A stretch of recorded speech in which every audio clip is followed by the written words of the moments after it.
Good morning, everyone. I'm Michael. I'm going to be your host for this morning's session where we're looking at clearing your audit trail in Sage 50 accounts. Session this morning should last around about 45 minutes. That will give us a chance to pick up some of your questions along the way as well. Today, I'm joined by Jackie, Tina, and Abby, who will be on hand in the background to answer any questions that you might have. So keep them busy. On the subject of questions, just a little bit of housekeeping before we get started. So if it's your first webinar with us, you don't need a microphone for these sessions. If you've got one and you enable it, you will automatically be muted and you'll find you can't unmute yourself during the session. So that means you can't verbally ask us any questions, but if you do have any, you can type them into the questions panel. And as I say, Tina, Jackie and Abby are on hand to try and pick those up. They'll either give you an answer, maybe send you a link to a help article, or even just point you in the right direction. We'll try our best to pick up as many as we can, but we are looking at a very busy session this morning. We've already got about 170 of you logged in, so going to be quite busy. So if we don't get a chance to answer your questions, apologies in advance for that. But there's plenty of resources online, and of course there's always our support team if you've got an urgent query that you can't figure out or you need to speak to someone about. You can download a copy of today's slides as well. There's two versions of that. I know some of you like to print them out and then make your own notes. So there is a print-friendly version of those. You'll find a link on the toolbar down the right-hand side. So do take advantage of that.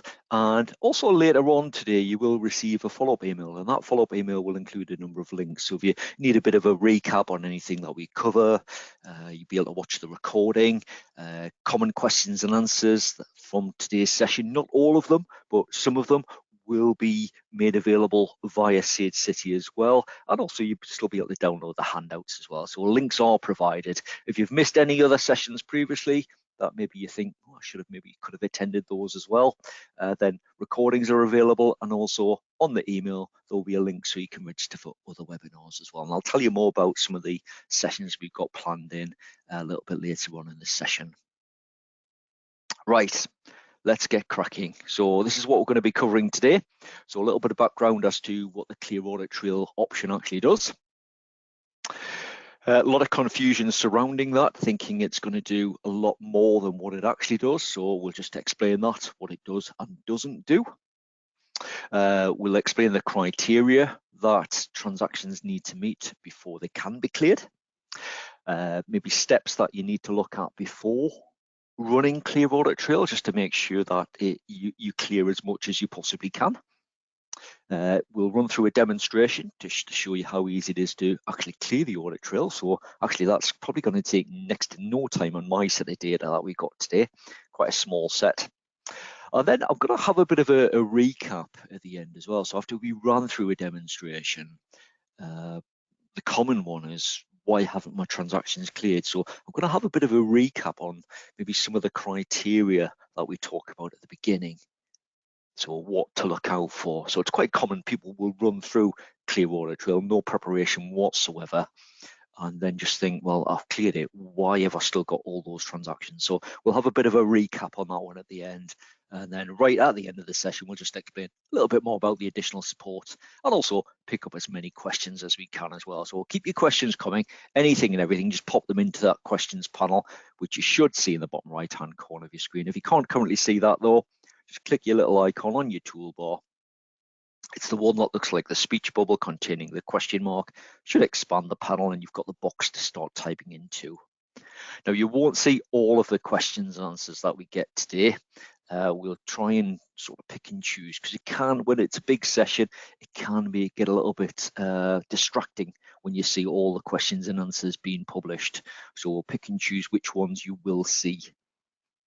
But again, remember, there is the link afterwards on the follow-up email, which will give you access to quite a few of the common questions and answers.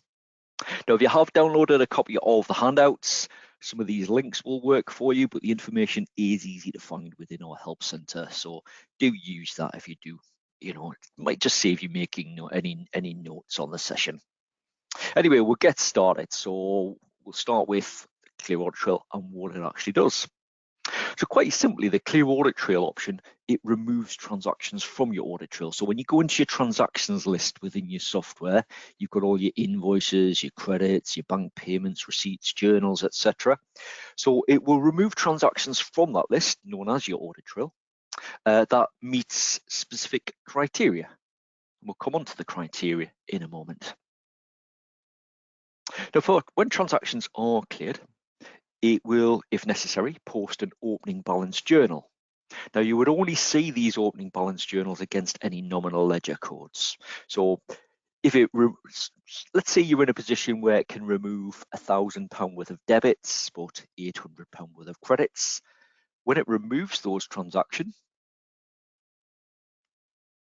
it will then post a journal for the difference to essentially retain the balance against that nominal code. And hopefully we'll see that a little bit later on. It will also create an audit trail history as well. Now, I would encourage you, and we'll pick up on this as part of the demonstration, that you'll either create a backup of your data before you clear the audit trail, but you can also create a company archive as well. So we'll cover both of those options. But basically, it's going to remove all the transactions that meets certain criteria. Now, what it doesn't do when you clear the audit trail, it doesn't delete old records. So it doesn't delete customers, suppliers, nominal codes, or even bank records. It doesn't do that. We are running separate webinars on clearing the old records, and I'll tell you more about those later, but it doesn't do that automatically. It doesn't clear stock transactions. It doesn't delete invoices or credits or orders or quotes from your relevant lists. It is literally the transactions list. It will remove the information or the transactions that meet certain criteria. And common questions just before we get stuck into the demonstration. So probably the first one, have I got to clear the audit trail? Answer to that one is no. If you attended the year-end session, you'll now describe the clear audit trail as an optional task, the key word there being optional. You don't have to clear the audit trail. If you are going to run it though, when would you run it and how often would you run that? Well, if you're 100% sure it's what you want to do and you know when you want to clear up to, etc., then normally straight after running your year end is probably the best time to clear the audit trail. And you can run it as often as you want. And also you can clear up to almost when you want as well. But I'll come back to that criteria in a moment.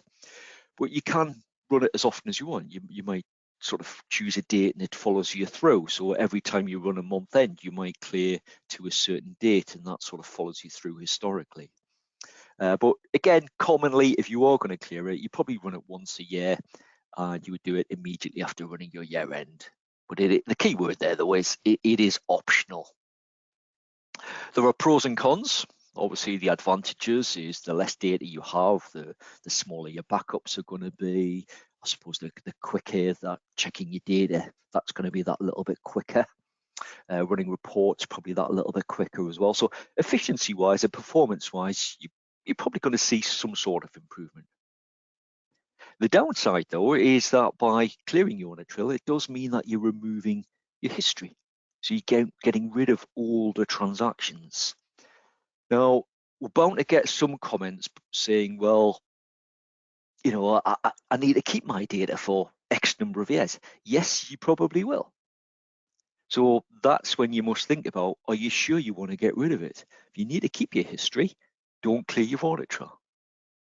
It's up to you when you clear your audit trail up to, though.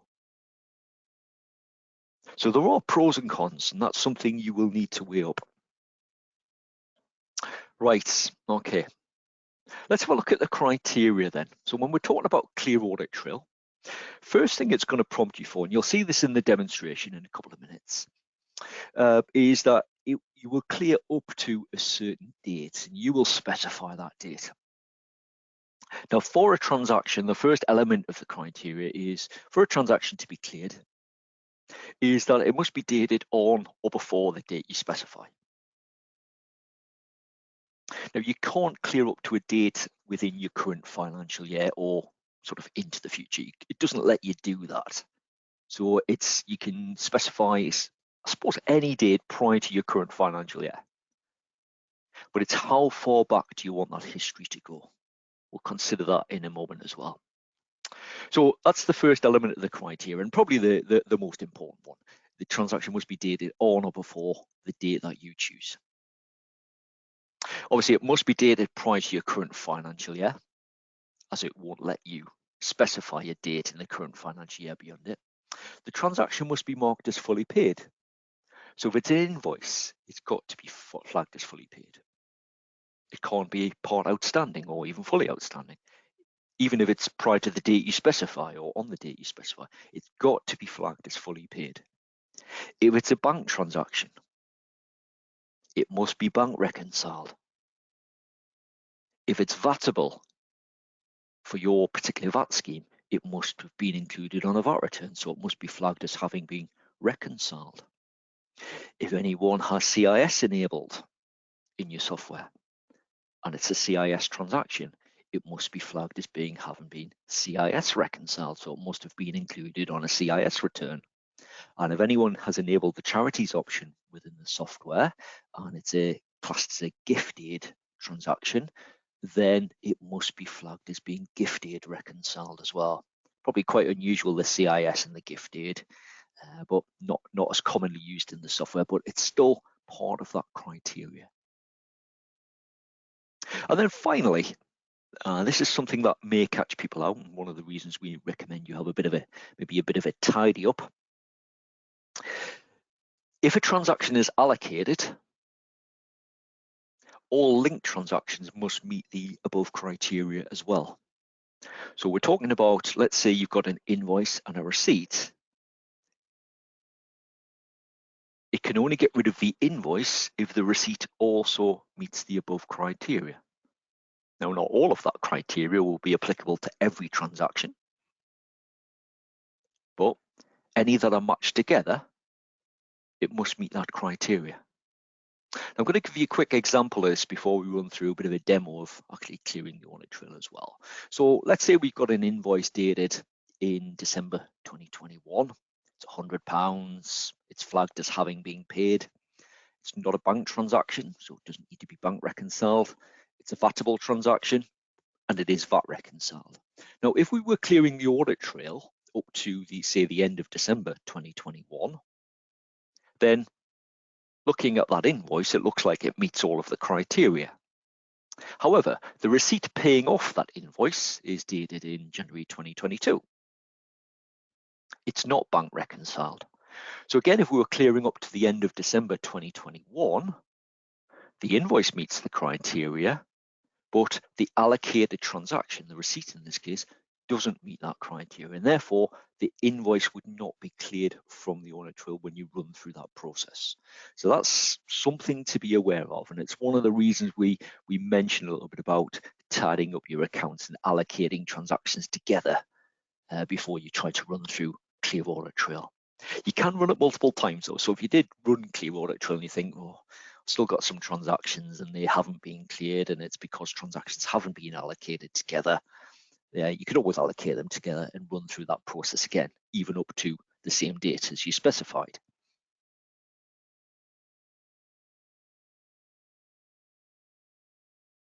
So preparation.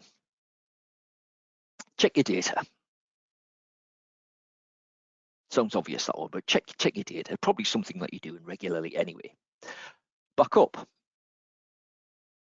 So bear in mind that when you're clearing your audit trail, it's going to start removing information. So it's going to get rid of all the transactions. So back it up. Archive your data. Now, you can create a company archive at any point, and maybe prior to clearing the audit trail is a point in time when maybe we would recommend that you archive your data in addition to backing up. If you've not come across archives before, it's something we mentioned quite a bit in the year-end session. So you'll find loads of information about how you can archive your data. So take a copy of your data as it stands. You'll find that within the Help Center. We'd also recommend you print your reports if required. Now, the reason I say if required there, printing reports, is that in clearing your audit trail, you're getting rid of information that you're essentially saying, I no longer need this in my accounts. in my live data anyway. So do you need to print any reports? So if required, yeah, print them out beforehand. Allocate your transactions together.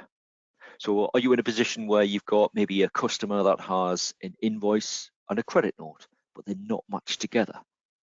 If they're not matched together, or allocated as we refer to it as, then they're not going to be flagged as having been paid, and therefore they won't be cleared. Reconcile your bank accounts. It's quite a common one, and also reconcile your VAT return. If you're not using Sage for those particular options, and that's probably a little bit more common than you would think. So you're not reconciling your bank. So you've got bank transactions which aren't essentially flagged as having been reconciled. So you can do for bank accounts. In fact, I'll just quickly show you this one. I'll just switch across to my screen for a moment. So if I go into bank accounts, and let's say this account here, let's say I don't reconcile that one. So any transaction against it, because I'm not reconciling it, so all the transactions on the activity, they're not, you can see they're not flagged as reconciled. So what I can do for that one, if I don't reconcile this account, is there is a no bank reconciliation checkbox. It just means that I then don't need to flag them. So I can ignore that option. Similar for VAT return. If you don't produce a VAT return in Sage Accounts, which with the introduction of making tax digital isn't as common these days, but it used to be quite common that people would just do it manually, or maybe you might be using other software. But if you don't generate your VAT return in Sage Accounts itself, then you would probably need to run a dummy VAT return to help ensure that as many transactions can be cleared as possible. So that's your basic preparation steps.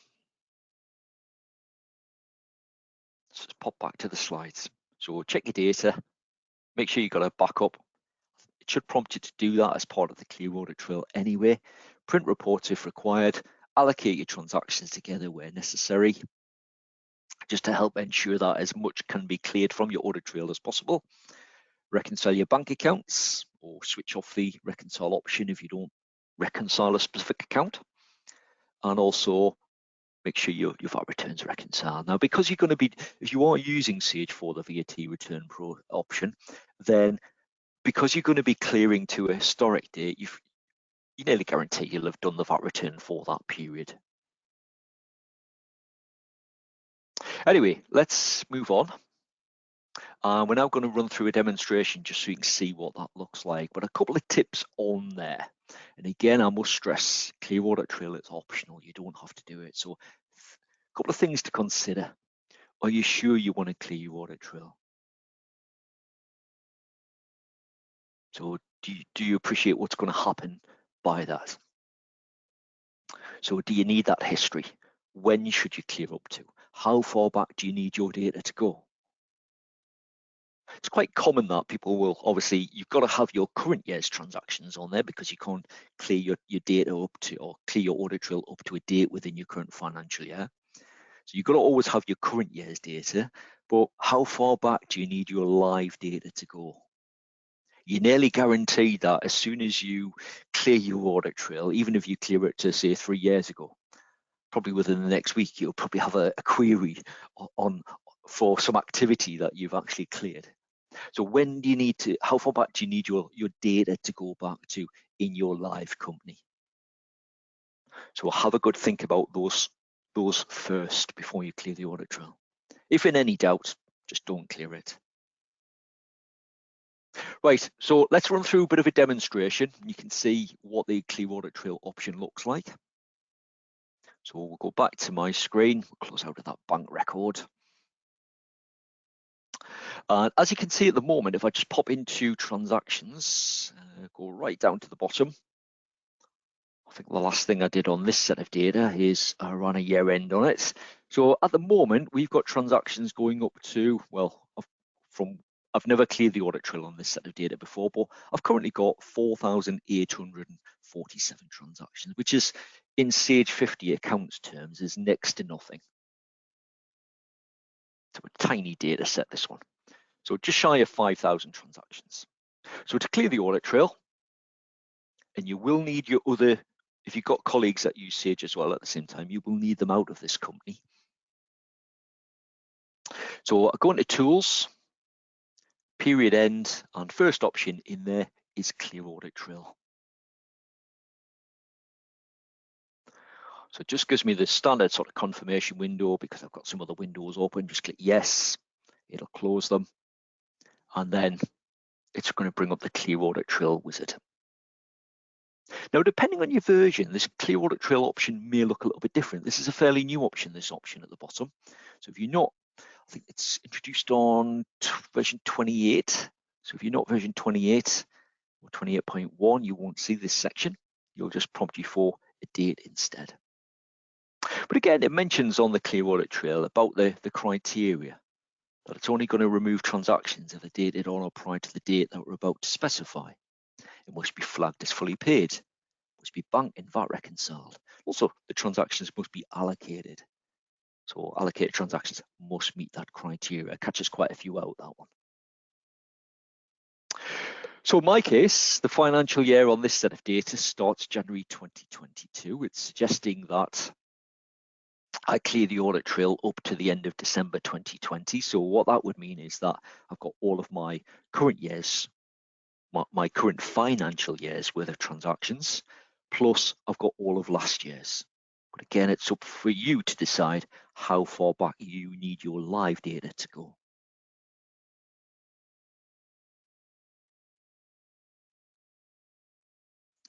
So I'm just going to accept that date. Obviously, I can change it if I want to.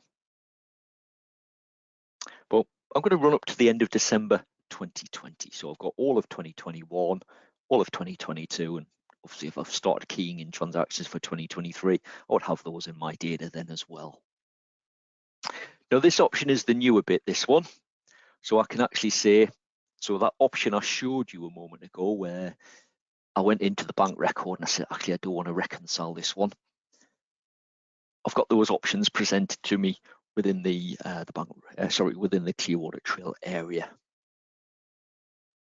So it's identifying bank records that I've never reconciled. Do I need to bring that or ignore that element of the criteria or not? I'm going to tick both boxes. That's up to you though to decide on that one. And what I'll do at that point, I'm just going to click Clear Audit Trail. Takes me straight into the backup. So make sure you include your data files and give it a file name, whatever you want to call it. And obviously you can browse to the location where you want to save that. So I'm just going to call this, I'll call it pre-Clear Audit Trail.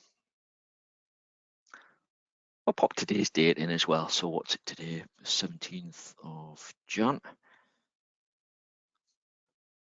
Anyone still in the habit of just typing 2022 in? So 2023. And I'm just going to back mine up to my desktop.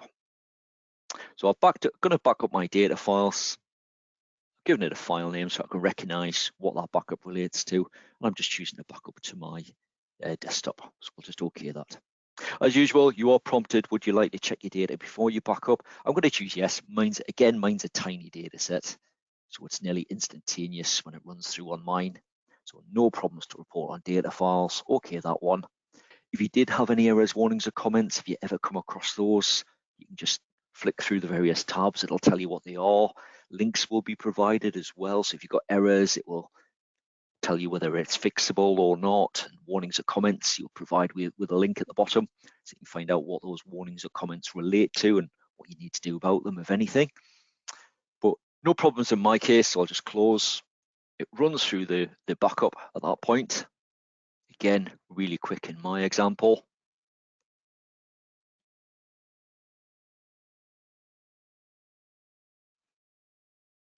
So just let that run through.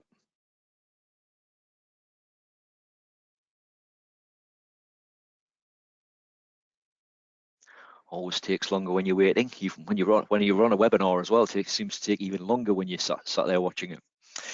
Tells me the backup's been successful, so I just OK that.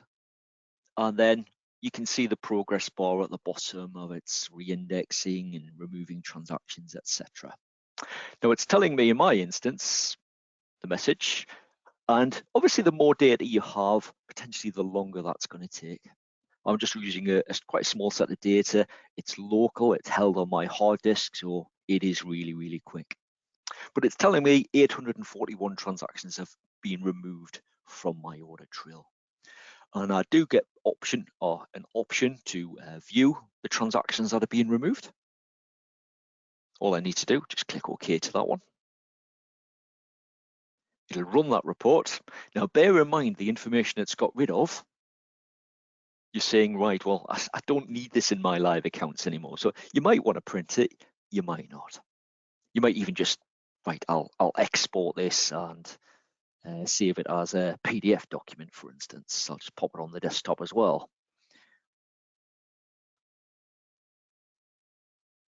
Just call it cleared transactions. And that's it done.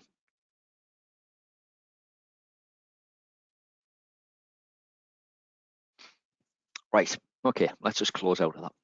And then I'm just back to clearing the audit trail window again. I can close out of it at that point. But that's the process complete.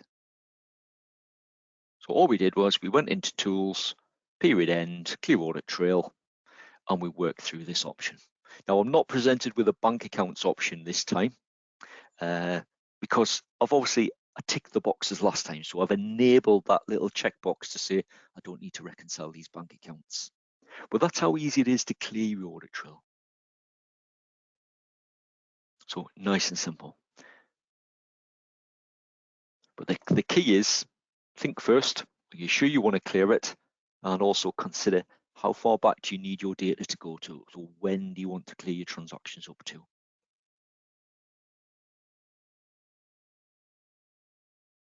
Now let's pop back to the slides, and probably the most common questions after that our support team get as well when people have tried clearing the audit trail, contacting our support team and say, well, why haven't my transactions cleared?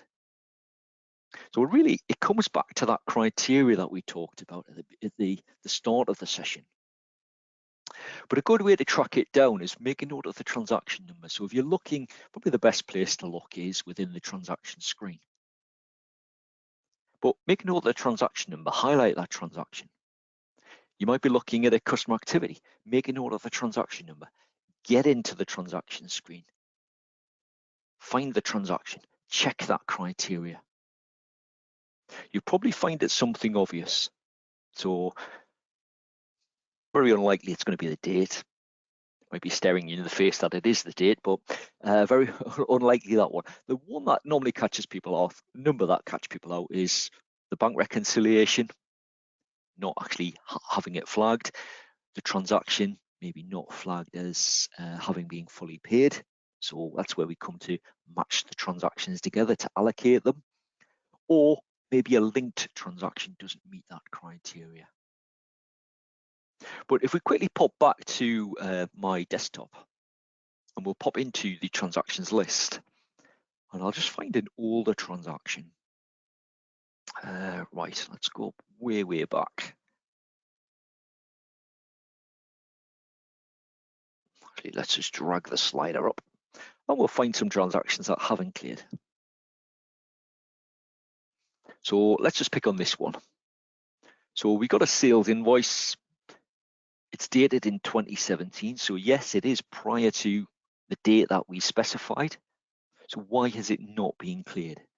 So we know it's prior to the date. We just scroll along. You'll see paid column, it's got an N indicating it's not flagged as paid, this transaction. A bit further, obviously because it was an SI transaction, a sales invoice, it doesn't need to be bank reconciled. But you'll see it is VATable, so it's got a T1 tax code. In the VAT column, it's got an R indicating it is reconciled. So this one hasn't cleared because it isn't flagged as having been paid. Now it might have been paid, but actually maybe I've got a payment on account on my system, or maybe I've got a credit note, but actually because I just haven't allocated them together, the transaction itself, the individual transaction, isn't flagged as having been paid. So that's the kind of thing to watch out for. But check that criteria. The criteria, it will be available on the Help Center article if you need it. So really easy to find that information. But there is a good article to help you troubleshoot that as well. And again, if you've downloaded the handouts, so if I just go back to my slides, if you've downloaded the handouts, the links that I've put on the bottom of some of these slides, they will work for you. But nice and easy to find that information within our Help Center anyway. So just a quick recap on some of those common questions, just in case anyone's still in the dark with some of these. Have I got to? I cannot stress that one enough. It's optional. You don't have to clear the audit trail. It's quite common if you've been maybe trained by a predecessor who's been used Sage for years and years and years. They may say, right, well, when you get to month end or year end, you've got to clear the audit trail. You don't. It is an optional task. When should you run it? Well, if you are going to run it and you've decided that's what you're going to do, then you would normally run it immediately after running your year end. That would be the best time to do that. How often? Probably once a year, but you can run it on any frequency. So you can run it multiple times whenever you want. Pros and cons, remember what we talked about those, the less information you have, so the less data you have, the more, obviously the more efficient your software is going to run. But obviously the downside is that you do lose that history. You're removing transactions from the audit trail. So make sure you've either taken a backup or maybe you've created a company archive so that you can always view that information in the company archive away from your live data itself.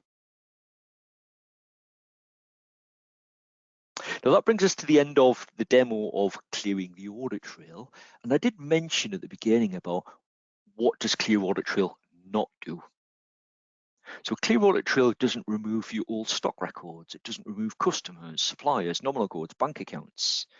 It doesn't remove invoices from your invoices list or orders from sales orders or purchase orders. Or it doesn't remove quotations from the list either. They're still there. If you want to learn more about removing that type of information, then we are running some additional webinars. We got loads of questions when we ran this session last time about these options. So we have got some sessions booked in. The one for clearing customer supplies and nominal codes, which we're running tomorrow at 2 p.m, proving really, really popular. So we've added another date in for that one. We've got about 1,300 people or so registered for Wednesday's session. So if you haven't yet signed up and you are interested, there is an extra session next Tuesday as well if you can't make it Wednesday this week. So that's an extra date. Probably see those advertised when you're going into Sage 50 at the moment. But loads of webinars coming up. If you want to see what's coming up in new feature-wise in version 29, we've started running those sessions as well. So there's one session per week. We'll be running those from now until the end of March. Version 29 due for release right at the end of this month. So watch out for more information coming about that. If you want to see it in action, you want to see some of those new features, get yourself signed up for one of those sessions as well. As usual, the links will be included on your follow-up email. So recording of today's session, the option to download handouts, and obviously some of the common questions and answers that we've had in today's session, they'll be available as well. There'll be a short exit survey pop up as you leave today's session. If you can take a minute just to give us some scores and maybe pop some comments on there if you've got any ideas or thoughts that you want to share with us on how we can improve the webinar or topics you'd like to see covered, anything of that nature, then if you can take a minute to complete that little exit survey, that should pop up as you leave. That'd be greatly appreciated. As I say, your follow-up email should be with you in around about an hour's time. So if you want to attend this afternoon session, you don't want to wait till then to attend, sign up for any of the other webinars. Quick tip, if I just go back to my screen, within your software, if you go to the home page, so on your toolbar on the left, just click home, and then one of your panels on the right there is free webinars. Just click the more info button. It will take you to our registration page, and this is where we've got all the sessions listed. Just find the ones you're after, click register now, pop in your details, the email will be sent straight back out to you. So just to confirm, let's get rid of a few of these windows that have popped up on my screen here. So it's just into the home page, and then you're looking for this free webinars panel. Give it a click and it'll show you what's coming up. Right, I can see everyone's been, Tina, Abby and Jackie have been really busy with the questions. So it looks like we're just about on top of those at the moment.